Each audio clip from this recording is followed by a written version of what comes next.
আলহামদুলিল্লাহ, আল্লাহ পাকের দয়ায় কুরবানি ঈদের মাস চলে আসছে। ইনশাআল্লাহুল কারীম অনেকেই কুরবানি দিবেন। আল্লাহ তাআলা সবার কুরবানিকে কবুল করুক।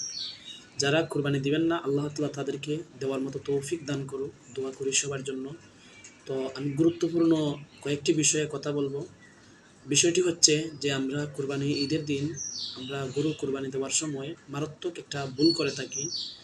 ভুলটা হচ্ছে যে এই কুরবানি শেষ হয়ে গেলে পরে যখন আমরা গোশত বন্টন করি, তখন আমরা অনেকে অনেক রকমভাবে গোশত বন্টন করি। কিন্তু সঠিক পদ্ধতি হচ্ছে গোশতকে ৩ ভাগ করা। একটি হচ্ছে নিজের জন্য, একটি ফকির মিসকিনের জন্য, একটি হচ্ছে আত্মীয়-স্বজনের জন্য। এখন আমরা যে ৩ ভাগ করি, এইভাবে ভাগ করা হচ্ছে সুন্নাত। এটি গুরুত্বপূর্ণ একটি আমল।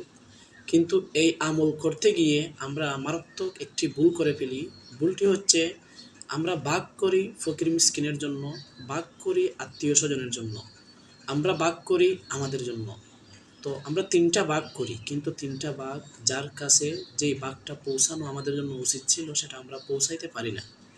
তো এই জন্য আমাদের জন্য উত্তম হচ্ছে, যেহেতু আমরা পৌঁছাইতে পারি না তাদের ভাগ তাদের কাছে, আমি আপনাদেরকে বলবো আপনারা ভাগ না করে আপনারা এক জায়গা থেকেই যাকে যা মন চায় তাকে তা দিয়ে দেন।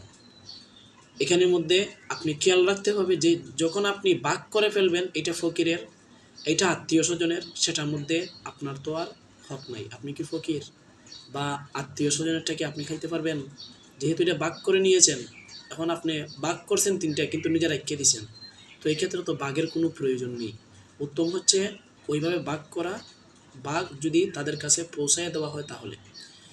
তো আমি আপনাদেরকে বলবো আপনারা এই বিষয়টি আমল করবেন যে যদি সম্ভব হয় এক এক জায়গা থেকে যাকে যা মন চায় তাকে তা দিয়ে দিবেন। আর গোশত বন্টনের পদ্ধতি হচ্ছে যারা কুরবানি দিবে না তাদেরকে গোশত দিবেন। এখন যারা কুরবানি দেয় তাদেরকেও দিলেন, যারা দিছে না তাদেরকেও দিলেন।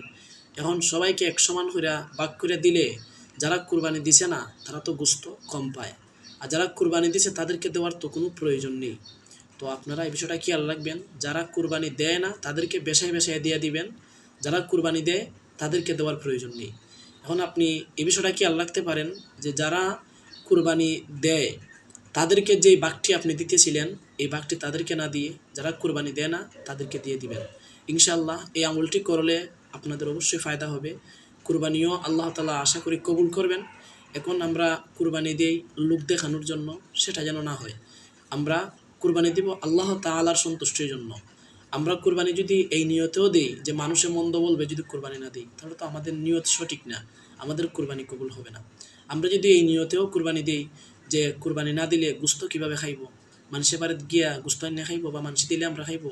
তো কুরবানি দিতেই হবে গোশত খাওয়ার জন্য। গোশত খাওয়ার জন্য কুরবানি দিলে আপনি শুধু গোশতই খাইবেন কিন্তু নেকি পাইবেন না। তো এই জন্য আমি আপনাকে বলবো একটু এই বিষয়ে ইলম অর্জন করেন। আর এই বিষয়ে ইলম অর্জন করার জন্য একেবারে সঠিক পদ্ধতিতে আপনি যে বিষয়টা জানতে পারবেন সংক্ষিপ্ত আকারে, বিষয়টি হচ্ছে আমাদের দাওয়াতে ইসলামীর মাকতাবাতুল মদিনার প্রকাশিত কিতাব গোরার আরোহী, যেটি লিখেছেন মাওলানা ইলিয়াস আত্মার কাদরি সাহেব। ওনার লিখিত এই কিতাব থেকে আপনারা অবশ্যই এই মাসালাগুলা জানতে পারবেন। গোরার আরোহী এই কিতাবের নাম। ঠিক আছে, আল্লাহ তাআলা সবাইকে আমল করার তৌফিক দান করুক।